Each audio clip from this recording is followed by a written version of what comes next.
Hey McGinn, great to see you again. It's Mr. Lohn, and we're going to jump into our next read aloud. We've been doing a lot in the school, third grade, as part of their language arts unit, work with fairy tales. I've been talking to a lot of the second graders about fairy tales, and as you know, we have a bunch in this library, but also ones that have a little bit of a twist. And there's this series where the common theme is a major twist to the fairy tales. And we're going to do one of those today. And for example, this one is called No Lie, Pigs and Their Houses Can Fly. The true story of the three little pigs as told by the wolf. And that's the thing in this series, that it is told from the vantage point typically of the villain. All right, here we go. Yep, it's me, the big bad wolf. Now before you run away or start crying, here's something you should know. And this is the truth. The only thing big or bad about me is, well, it's my breath. Doctors say I have UBS, uncontrollable breathing syndrome. Basically, when I breathe, I let out huge gusts of air. I can't control it. Believe me, I wish I could. It's gotten me into so much trouble. Life with UBS is tough. I breathe out, and garbage bins tumble down the streets. Trees tip over. On really bad days, airplanes teeter off their course. I can't play a proper game of sports. Balls shoot into the air, never to be seen again. Hey, Wicked Windy, the other wolves yell. How's it flying? Or, hang on to your hats, here comes Hurricane Harry. It's a lonely life. That's why I left the pack not long ago, hoping to make new friends. One day I came upon a straw house in the forest. A little pig stood inside, stirring a pot of soup. I'd never known any pigs, but I'd heard they were nice, upstanding creatures. I thought I might enjoy having a pig as a buddy. I called, "Little pig, little..." Whoosh! The house exploded.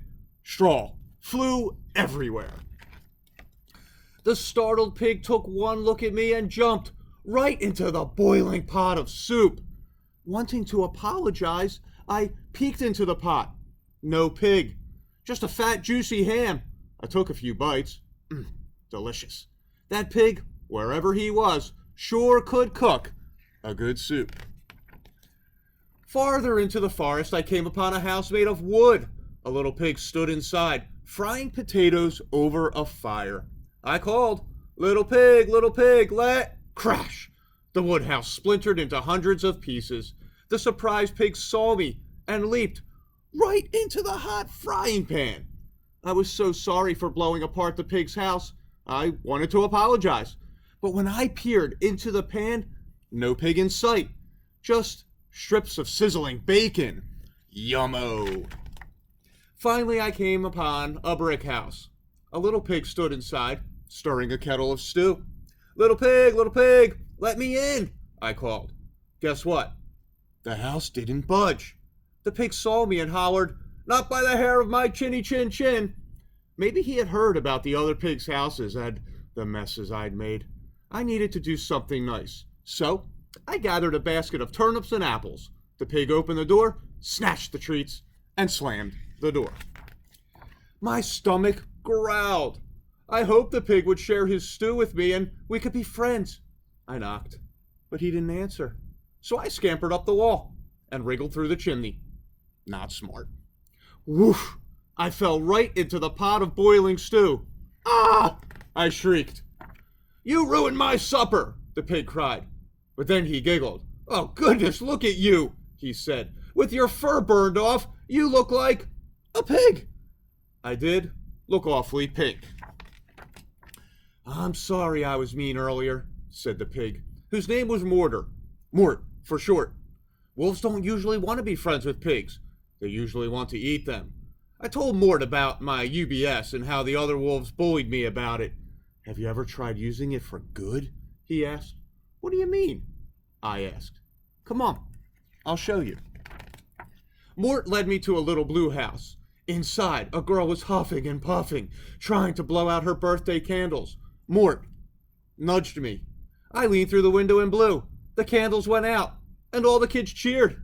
Later, we found a group of children trying to fly their kites. The day was calm, and the kites wouldn't move. But when I breathed into their direction, the kites sailed into the air. So that's my story. Mort and I have become good friends, and his house is so sturdy, I never worry about blowing it down by accident. He made stew again tonight. No meat in here? I asked. I don't eat meat, he said. Not even bacon? Mort shook his head and sighed. No, Wolf, not even bacon. Not even when pigs fly. So, boys and girls, I hope you enjoyed that little twist on the Big Bad Wolf and the Three Little Pigs.